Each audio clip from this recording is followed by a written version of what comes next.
اور جو لوگ کمزور بنائے جاتے رہے ان کو ہم نے زمین شام کے مشرق و مغرب کا، جس میں ہم نے برکت دی تھی، وارث کر دیا۔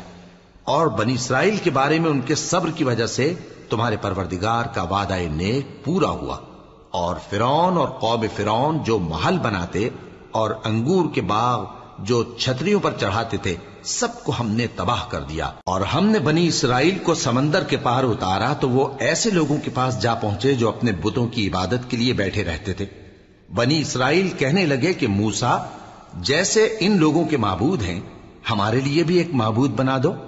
فرمایا کہ تم بڑے ہی جاہل لوگ ہو، یہ لوگ جس شغل میں پھنسے ہوئے ہیں وہ برباد ہونے والا ہے، اور جو کام یہ کرتے ہیں سب بےہودہ ہیں۔